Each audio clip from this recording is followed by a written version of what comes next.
ஒரு குழந்தை பிறக்க போகுது, அந்த பிறந்த அந்த குழந்தை எப்படி நம்மளுக்கு ஒரு ஆரோக்கியமான குழந்தையா பிறக்கும், ஒரு குறையோட பிறக்கும் அப்படிங்கிற ஒரு விஷயம் எல்லாம் இன்னைக்கு இந்த விஷயத்துல உங்களுக்கு கொஞ்சம் பார்க்கலாம்.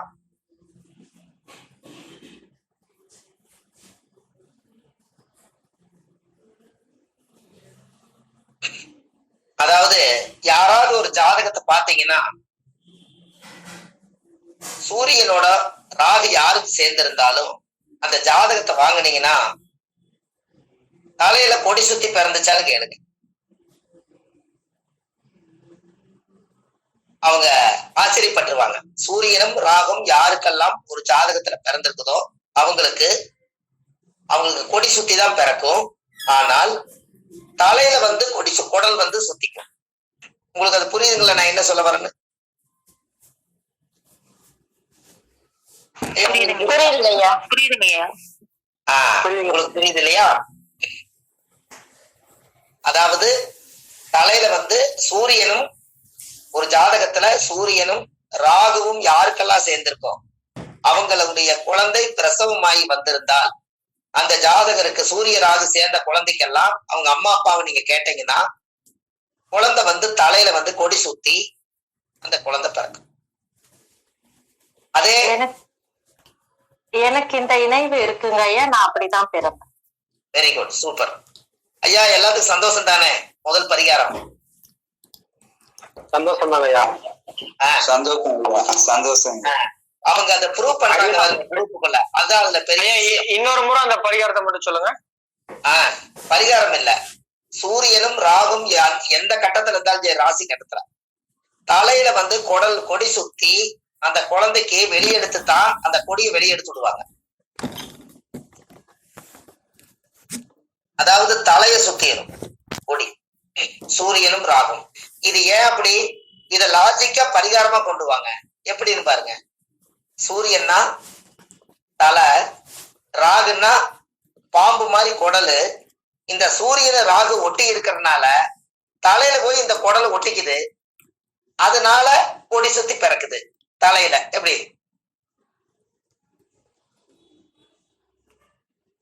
ஏன் புரியுதுங்களா? புரியுதுங்கய்யா.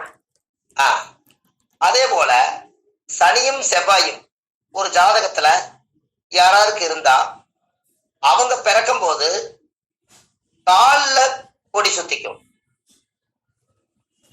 கால்ல கொடி சுத்தி அந்த தொப்புள் கொடி போய் கால்ல சுத்திக்கும்.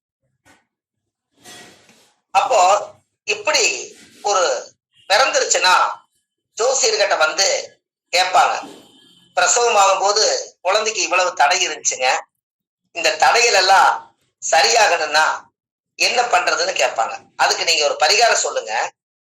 இந்த குழந்தைய குலதெய்வத்துக்கு தத்து கொடுத்து அப்புறம் வாங்கி வளர்த்த சொல்லுங்க.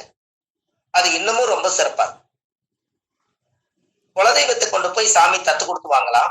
அப்படி குலதெய்வம் தெரியாதவங்க பெருமாள் கோயில கொண்டு போய் அந்த குழந்தைய தத்து கொடுத்து கோயில ஒரு 3 முறை சுத்தி ஒரு தேங்காய் பழம் பூமாலை அர்ச்சனை வச்சு சாமி கும்பிட்டு அதுக்கப்புறம் கொஞ்ச நேரம் கிளம்பிச்சு அந்த குழந்தைய பிராமணர் ஐயர்கிட்ட இருந்து சாமியோட கருவறையில உள்ள கொண்டு போய் வச்சு இந்த குழந்தைக்கு பெருமாளுடைய பேரோ அல்லது உங்க பேர் எதுவும் வச்சு அங்கிருந்து அந்த கருவறையிருந்து குழந்தைய வாங்கிட்டு வளர்த்து சொல்லுங்க. அந்த குழந்தைக்கு அந்த தோஷம் வராது.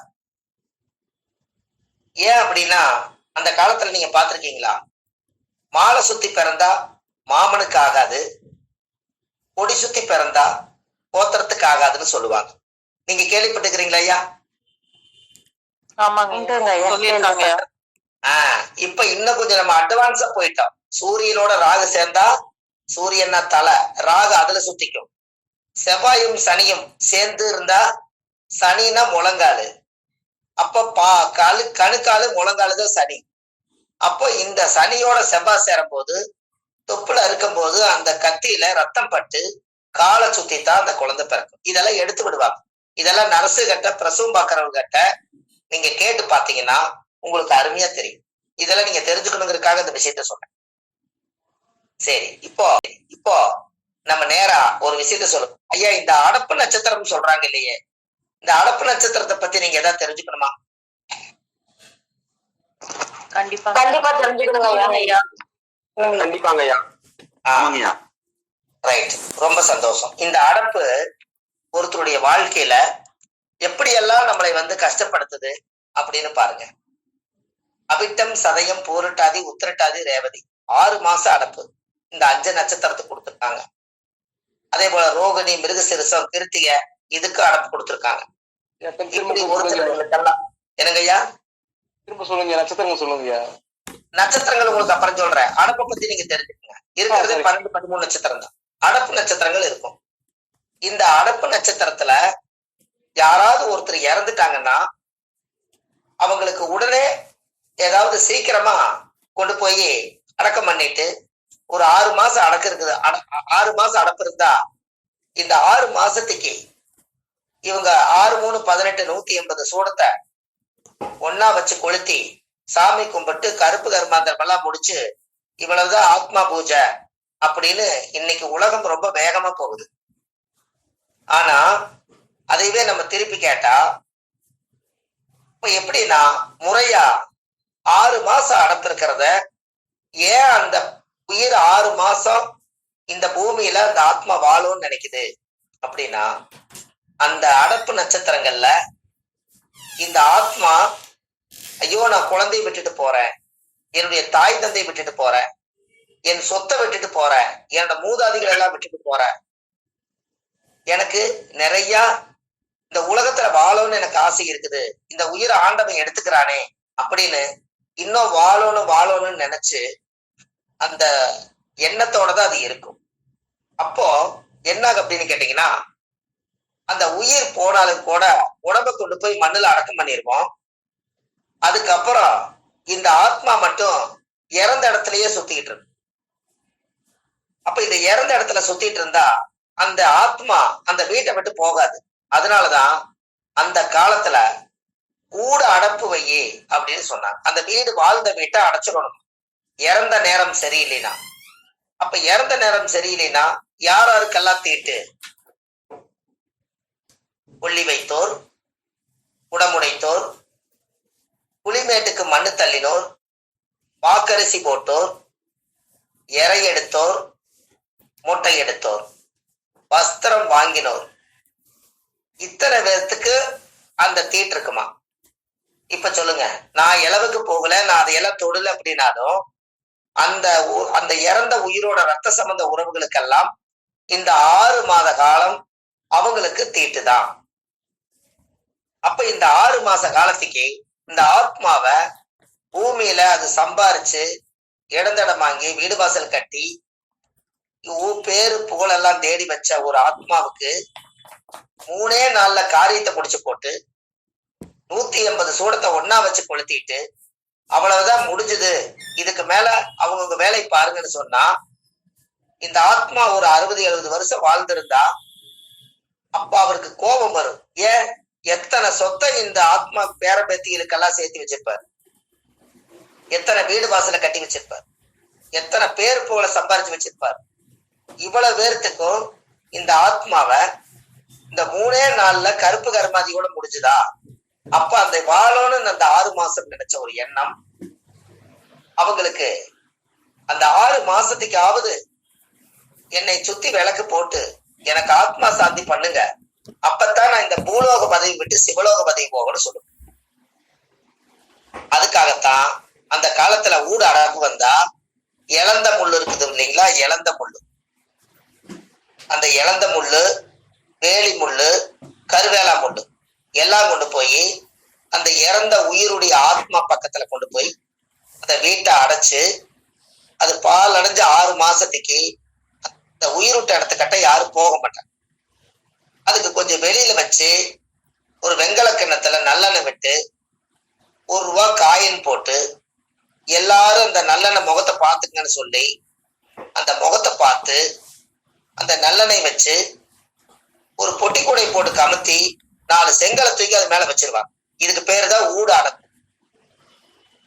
அப்ப இந்த 6 மாசத்துக்கு ஒரு புது தட்டு ஒரு சொம்பு தண்ணி வாங்கி அந்த பொட்டி கூடையில அடியில அந்த உயிர் வந்து எண்ணெயில நல்லெண்ணெயில தான் அது வைப்பாங்க. ஏன் நல்லெண்ணெய்?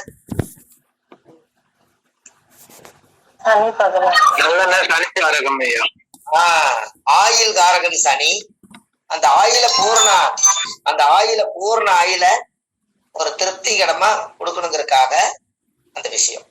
அப்ப அந்த சனி உடைய ஆயில போட்டு பொட்டிக்கொடைக்கு முன்னாடி கமத்திடுவான். இத பொட்டிக்கொடைக்கு முன்னாடி கமத்தி மாலை நேரம் ஒரு சொம்பு தண்ணி எடுத்து வச்சு ஒரு கற்பூரம் பொருத்தி அந்த பொட்டிக்கொடைக்கு காமிச்சா அது என்ன பண்ணுமா, அந்த வெளிச்சம் கிடைக்கும் அதுக்கு. இந்த ஆத்மா ஒவ்வொரு ஸ்டெப்பா உயிரோட மேல போகும்போது, பகவான் கிட்ட படைச்சவங்க கிட்ட இந்த ஆத்மா ஆகாயத்துக்கு போகும்போது, நீங்க அந்த ஆத்மா ஒவ்வொரு நாளும் இந்த கிளப்பி விட்டு இந்த பூலோக பதவி விட்டு சிவலோக பதவி போய் அடைய வரைக்கும் இவங்க தீபம் போட்டு அவங்களுக்கு ஒரு சொம்ப தண்ணி வச்சா அவங்களோட ஆத்மா 6 மாதம் 180 நாள் கரெக்டா 6 மாசம் ஆகும் போது இந்த ஆத்மா போய் படைச்சவங்கிட்ட போய் சேருமா. அப்போ அந்த படைச்சவங்கிட்ட கொண்டு போய் சேர்ந்ததுக்கு அப்புறம் அந்த ஆத்மா போய் என்னென்ன பாவங்கள் பண்ணுச்சோ அதுக்குரிய தண்டனைகளை படைச்சவனே கொடுத்துருவார். அப்பத்தான் அந்த ஆத்மா கீழே வராம நம்மளை எல்லாம் தொந்தரவு பண்ணாம எந்த உயிரை எந்த இறைவன் படைச்சாரோ அந்த உயிர் அங்க போய் சேர வரைக்கும் அதை வழிபாடு பண்ணி அடப்பு தோஷத்துக்கு பூஜை பண்ணி அதை நீக்குங்க அப்படின்னு அந்த காலத்துல சொன்னாங்க. அப்போ கரெக்டா பாருங்க, இங்கிருந்து நீங்க தீபம் காட்டினீங்கன்னா இந்த ஆத்மா மேல போக போக இருட்டா இருக்குமா. நீங்க டெய்லி 4 நேரம் அதுக்கு நினைச்சு பூஜை பண்ணீங்கன்னா அந்த தீபம் போட்டா அந்த வெளிச்சத்திலேயே இன்னும் கொஞ்சம் போகுமா. அப்ப தீபம் போடாமட்டா அந்த ஆத்மா அங்கேயே நின்றுமா. அப்புறம் கொஞ்சம் தூரம் மேல போனதுக்கு அப்புறம் தவிச்ச வாய் தண்ணி தவிக்குமா. அப்போ இங்க கீழே நீங்க ஒரு சொம்ப தண்ணிய மாத்தி வச்சீங்கன்னா இந்த தண்ணியை இந்த ஆத்மா குடிச்சுக்கிட்டு இன்னும் கொஞ்சம் மேல போகுமா, இன்னும் கொஞ்சம் மேல போகுமா. அப்போ அந்த சில இடத்துகள்ல மலையில கரடு முரடா இருக்கிற இடத்துல போக முடியாத அந்த ஆத்மா உள்ள நுழைய முடியாத இடம் இருக்குமா. அதுக்குத்தான் நல்லெண்ணெய் வச்சோம்னா அது வலிக்கிட்டு உள்ளு மேல போகுமா. இது எல்லாம் வச்சு இந்த ஆத்மா 4 லட்சம் கிலோமீட்டருக்கு அந்த பக்கம் இருக்கக்கூடிய அந்த ஆகாயத்துக்கு இந்த ஆத்மா போனாதான் அந்த வம்சத்துல அந்த ஆத்மா சாவும் வராதான். அப்போ அந்த 6 மாசத்துக்கு அப்புறம் அந்த கூடையில 6 மாசமா அடைச்சு வச்சிருந்த அந்த வெங்கல கிணத்துல நல்லெண்ணெய் விட்டு அந்த 1 ரூபாய் காயின் வச்சிருந்தீங்க பாத்தீங்களா, அந்த உயிரை அடைச்சு வச்சிருந்தத 6 மாசத்துக்கு அப்புறம் யாராவது வாழ்ந்து பொழைச்சு பொண்டாட்டி இல்லாதவங்க, கணவனை இழந்தவங்க, இந்த மாதிரி இந்த பூமியில வாழ்ந்து முடிச்சவங்க அவங்கதான் போய் அந்த உயிரை திறந்து விடணுமா. அந்த திறந்து விடும்போது எல்லா கதவு ஜன்னல் எல்லாத்தையும் வெளியேற்றி வச்சாத்தான் ஏதோ ஒரு வழி கிடைச்சாத்தான் இந்த ஆத்மா வந்து அடைச்சு வச்சது அவ்வளவுக்கு அவ்வளவு பாஸ்டா போகும். இல்லைன்னா இன்னமும் அந்த கொஞ்சம் நஞ்சம் வீட்டுக்குள்ள தங்கிடலாம். அதுக்காகத்தான் 6 மாத காலங்கும் போது திறக்கும் போது அதுல இருக்காது அந்த ஆத்மா. அது வரைக்கும் நம்ம அடைச்சு வச்சிருப்போம். திறக்கும் போது அது இருக்காது. ஆனா அதனுடைய ஆவி, அதனுடைய தீய சக்திகள் திறக்கும் போது அதோட எனர்ஜி வந்து உக்கரமா இருக்கும். அது ஏன் கதவுல திறந்து விடுறதுன்னா, அது ஏன் நம்ம திறந்து விடுறோம்னா, அந்த எனர்ஜி ஒரு ஃபுல் ஊதுனா எப்படி அந்த காத்து போய் ஸ்ப்ரெட் ஆகுதோ அது போல திறக்கும் போது எல்லா கதவு நிலவு ஜன்னல் எல்லாம் வச்சு தொடர்ந்து அப்படியே அந்த காத்து வழிய போனதுக்கு அப்புறம் அந்த வெங்கல கிணத்தை எடுத்துட்டு போய் ஆத்தங்கரையில பூஜை பண்றவங்களுக்கு பிராமணருக்கு கொண்டு போய் தானம் கொடுத்துட்டு அந்த பொட்டிக்கோடியில செங்கல் மணல் எல்லாம் போட்டிருக்கிறதெல்லாம் எடுத்துக்கொண்டு போய் கங்கையில விட்டுட்டு வீடு வாசல் எல்லாம் பூசி வலிச்சு ஐயர்கிட்ட போய் இன்னும் திதி நட்சத்திரத்துல இறந்தவருக்கு வருஷ பூஜை ஒண்ணு பண்ணி அந்த அடப்பு தோஷத்துக்கு ஆத்மா சாந்தி பூஜை பண்ணி அதுக்கப்புறம் வீட்டுக்கு வந்து படப்பு இலையெல்லாம் போட்டு அவர் என்னெல்லாம் சாப்பிடுவாரோ, ட்ரிங்க்ஸ் சாப்பிட்டா ட்ரிங்க்ஸ், சாப்பாடுனா சாப்பாடு, மீனுன்னா மீன், கருவாடுன்னா கருவாடு, அவர் என்னெல்லாம் விரும்பி சாப்பிட்டாரோ இது எல்லாத்தையும் வச்சு அவருக்கு அவருக்கு வந்து படைச்சு, அந்த ஆத்மாவுக்கு படைச்சு ஒரு கல்பூரத்தை பொருத்தி வச்சு சாமி கும்பிட்டு, அந்த விளக்கு எல்லாரும் கும்பிட்டு முடிச்சிட்டு அந்த சூழல் எரிய போது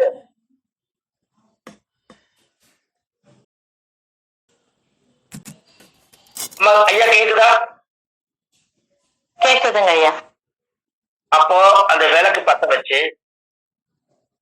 அந்த சூடத்தை எரியும் போது எல்லாரும் வெளியில வந்து கதவை சாத்திட்டா, அந்த ஆத்மா சந்தோஷமா என்னை வச்சு கொண்டாடி, எல்லாரும் நீங்க எல்லாருமே எனக்கு பிடிச்ச மாதிரி நீங்க செஞ்சீங்க, என்னை நல்லா கவனிச்சு பார்த்துக்கிட்டீங்க, எனக்கு பிடிச்ச மீன் வச்சிருக்கிறீங்க, எனக்கு பிடிச்ச கருவாடு வச்சிருக்கிறீங்க, என்ன நினைச்சு நினைச்சு கல்லு வாங்கி வச்சிருக்கிறீங்க, மீன் வாங்கி வச்சிருக்கிறீங்க, எல்லாரும் பேரம்பேத்திகள் மக்கமார்கள் எல்லாரும் சந்தோஷமா இருங்க.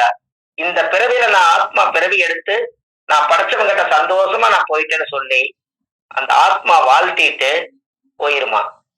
அதுக்கப்புறம் அந்த மறுபடியும் அந்த கதவை திறந்து அதுக்கு ஒரு சூடம் காமிச்சு, அதுக்கப்புறம் அந்த படப்பு போட்டுக்கிறத எல்லாம் எடுத்து கூரை மேல கொண்டு போய் தண்ணிய தொளிச்சு காகத்துக்கு சாப்பாடு வச்சு, அந்த காகம் சந்தோஷமா வந்து எடுத்துருச்சுன்னா அந்த ஆத்மாவுக்கு கோபம் இல்லை, அந்த வம்சத்துல பிறந்த ஆத்மாவுக்கு யாருக்கு இனிமேல் தொந்தரவு வராது.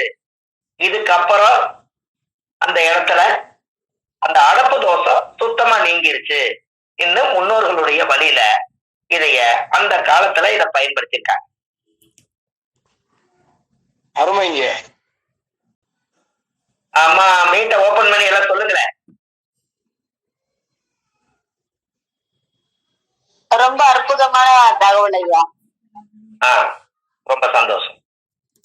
அப்போ அப்போ அந்த காலத்துல முன்னோர்கள் எல்லாம் இப்படி ஒரு ஆத்மாவை எப்படியெல்லாம் வழிபாடு பண்ணி அத செஞ்சிருக்கிறாங்கன்னு பாத்தீங்களா?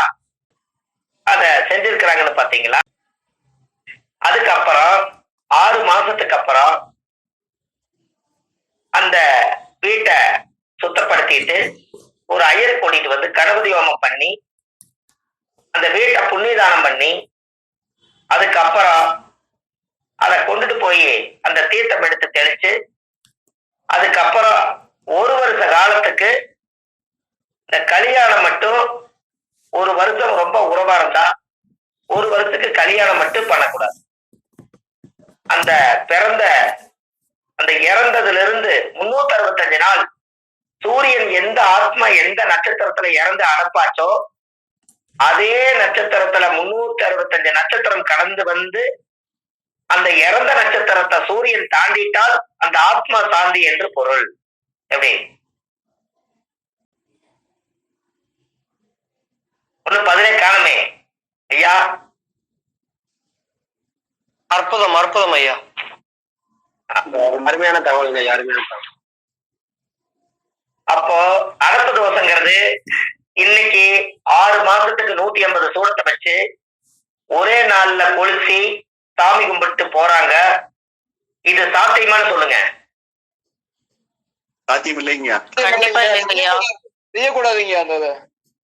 அப்ப இந்த ஆதிகால பரிகாரத்துல விஷயம் உலகத்துக்கு போனா ஆத்மாவுக்கு நல்லது, அந்த குடும்ப வம்சத்துக்கு நல்லதா இல்லையான்னு. கண்டிப்பா கண்டிப்பாங்க.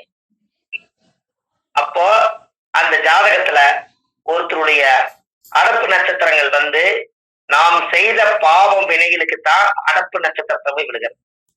சொல்றாங்கல்லங்க, செத்த நேரம் சரியில்லை, அடப்பாய் போச்சாமா, எல்லா காரியத்தையும் நிறுத்தி வைங்க அப்படின்னு இந்த ஆத்மா போய் குறுக்க நிப்பாட்டுறதுக்கு காரணமே அந்த அடப்பு தானே. ஆமாங்க ஐயா. அப்ப கர்மா கரெக்டான நேரத்துல கை வைக்குதுங்களா? ஆமாங்க ஐயா. ஐயா, கர்மா வந்து கரெக்டான நேரத்துல கை வைக்குதா? ஆமாங்கய்யா. அந்த காலத்துல பாட்டே உண்டு. தயிர் பானை உடைச்சு வச்சு காக்காய்க்கு விருந்து வச்சு சாதிசனா லச்சு வந்த, நீ கொடுத்த விருந்தெல்லாம் நெஞ்சுக்குழி நஞ்சு போல ஆகி போச்சு, மன்னனும் போயிட்டா மணவாளனும் போயிட்டா, வீடே வெறு வீடா இருக்குதுன்னு அழுவாங்க. எப்படி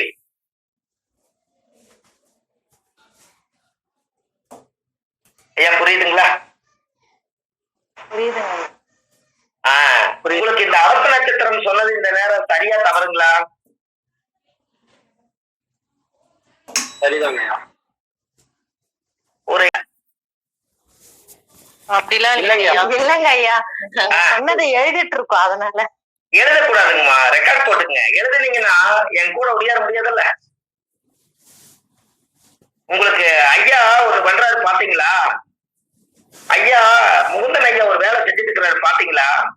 இந்த ரெக்கார்டு முடிஞ்ச உடனே அந்த அந்த அந்த வீடியோவை அழகா அவர் இறக்கி அவரோட யூடியூப்ல போட்டு பொறுமையா பாத்துங்கன்னு சொல்லி இந்த வீடியோ ஒரு பாடம் முடிஞ்சதுக்கு அப்புறம் ஐயா யூடியூப்ல போடுறாருங்களே, அதானே?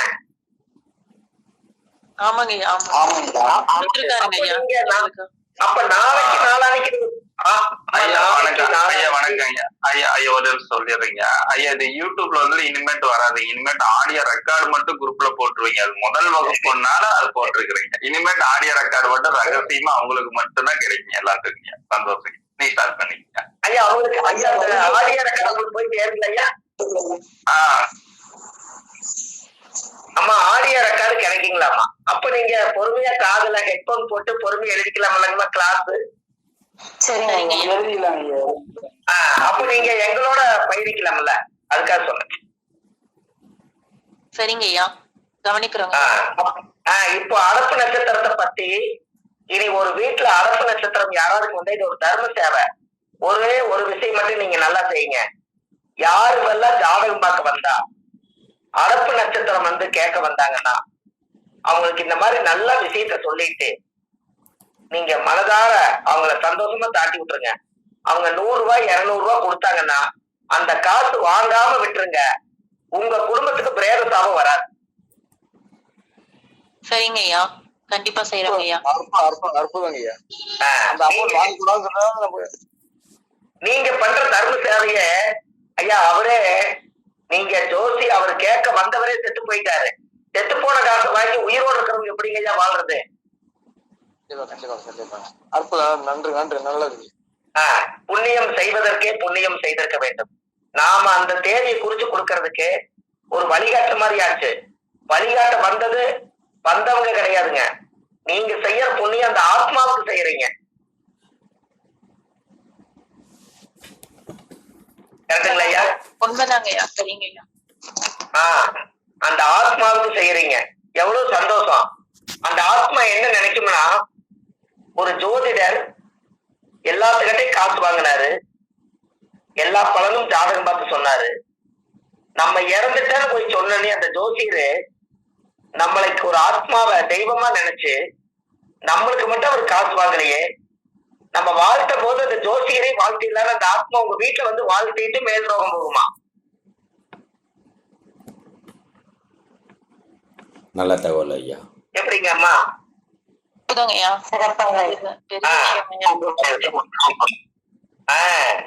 தர்மம் எங்கெல்லாம் ஒளிஞ்சிருக்குன்னு பாத்தீங்களா? கண்டிப்பாங்க. எங்களுக்கு இவ்வளவு நாள் இது தெரியாதுங்க ஐயா, உங்க மூலியமா தெரிஞ்சுக்கிட்டோம். ரொம்ப சந்தோஷங்க. ஏன்னா பரிகாரத்திலேயே சீரியஸான பரிகாரம் எல்லாம் கரெக்டுங்களா அம்மா?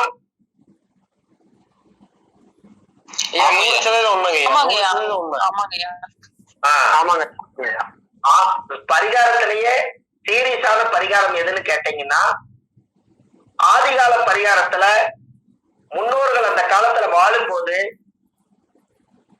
அந்த காலத்துல பரிகாரம் முதல் உண்மை இல்லைன்னு சொன்னா அதுக்கு யாரு கேட்டாலும் ஒரு வார்த்தை சொல்லுங்க. பரிகாரம் உண்மையா நடக்குமா நடக்காதான்னு கேட்டா அவங்க கிட்ட நீங்க சொல்லி ஜெயிச்சு தப்பிச்சு வர்றதுக்கு நான் உங்களுக்கு ஒரு ரகசியம் சொல்லித்தரேன். என்னன்னா, பரிகாரம் இல்லைன்னு சொன்னா அவங்களுக்கு சொல்ல வேண்டியது நீங்க என்ன சொல்றீங்கன்னா, ஒருத்தர் இறந்துட்டாங்கன்னா செத்தவனுக்கு எதுக்கு சிங்காரம், எதுக்கு பாட கட்டுறீங்க,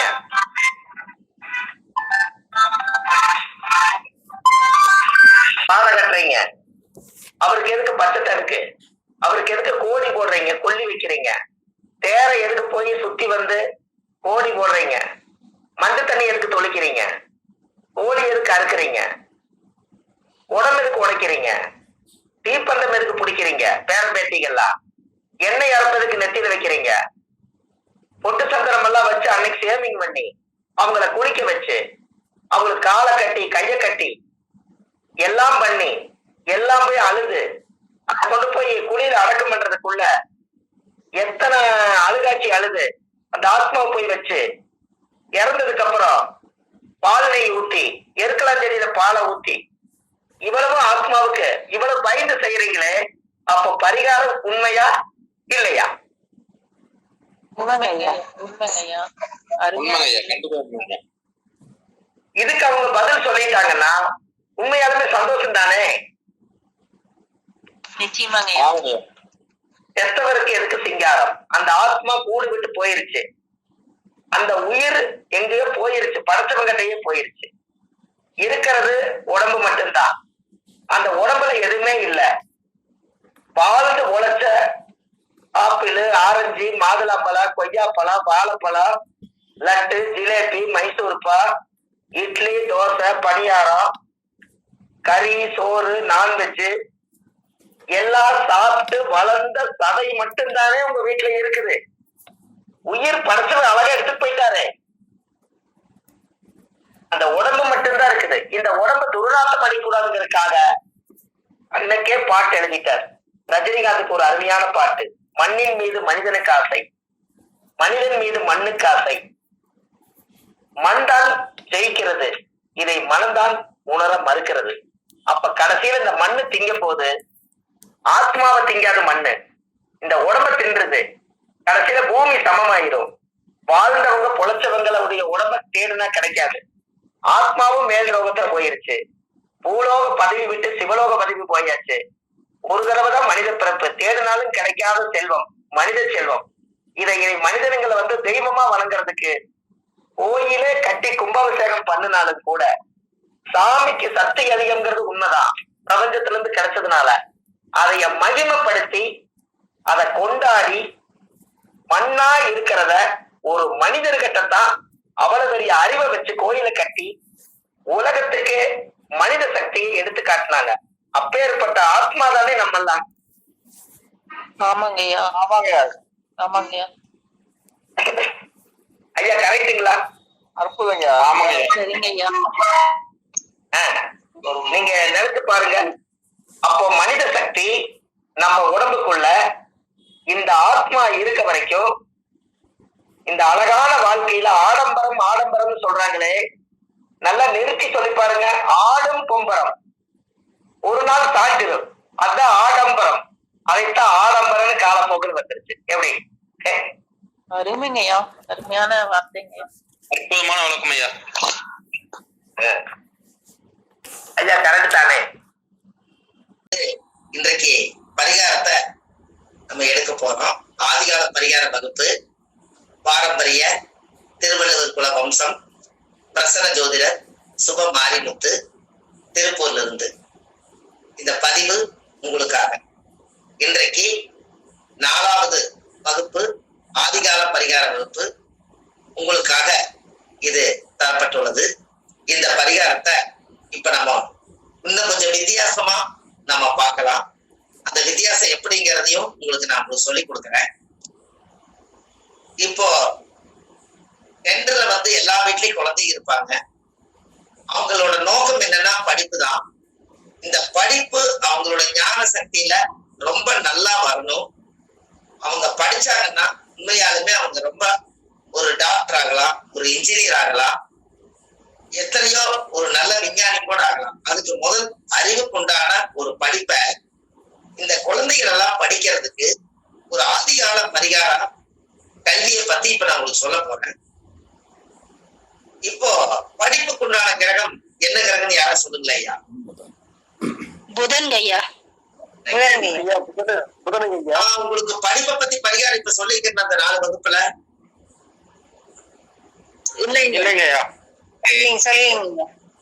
சரி, இப்போ நீங்க புதன் சொல்லிட்டீங்க. இப்போ நல்லா பாருங்க, இந்த புதன் படிப்பு நல்லா இருக்கணும் அப்படின்னா முதல்ல இந்த புதனோட உறவு என்னங்க?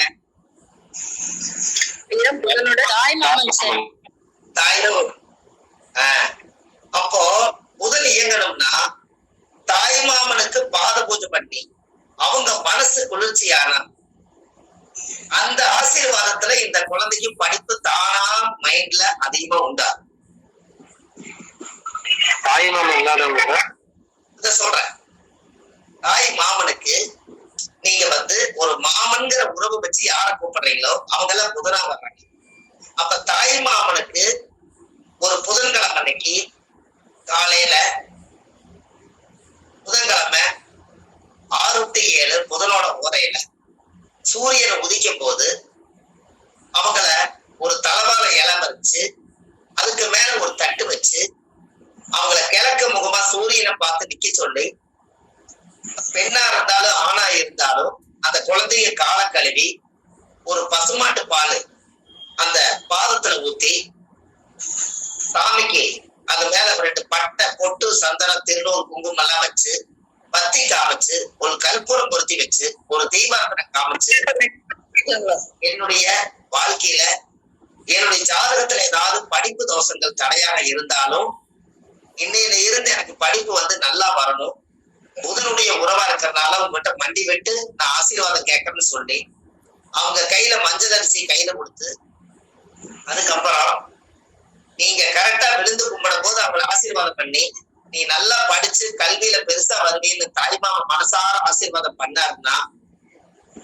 அன்னையில இருந்து அந்த குழந்தைக்கு புதனோட ஞானம் கிடைச்சிரும். தாய்மாமனுடைய சக்தி அந்த குழந்தைக்கு வந்துடும், மனசு குளிர்ச்சி ஆயிரும். அதுல இருந்து 17 நாளுக்கு அப்புறம் அப்படியே இந்த குழந்தை படிப்புல வித்தியாசம் தெரியும், ஒரு நல்ல மாற்றம் உண்டாகும். அப்ப தாய்மாமனுக்கு கண்டிப்பா குழந்தைகள் பாத பூஜை பண்ணலாமா பண்ணக்கூடாதுன்னு சொல்லுங்க. அப்ப அந்த காலத்துல இப்ப ஒருத்தர் கேட்டாரு பாத்தீங்களா நம்ம குழுவுல, தாய் மாமனே இல்லைன்னா யார வச்சு பண்றதுன்னு. ஒண்ணு மாமனுடைய உறவா நீங்க யாரை எடுத்துக்கிறீங்களோ அவங்கள பாத பூஜை பண்ணுங்க. அப்படி இல்லைன்னா திருநங்கைய வீட்டுல கூட்டிட்டு புதன்கிழமை அன்னைக்கு இதே மாதிரி பொட்டு சந்தனம் வச்சு பூஜை பண்ணி சாமி கும்பிட்டு அவங்க கையில ஆசீர்வாதம் வாங்கி அதுக்குரிய வேலை செய்யுங்க. அப்ப இது பக்காவா இருக்கு.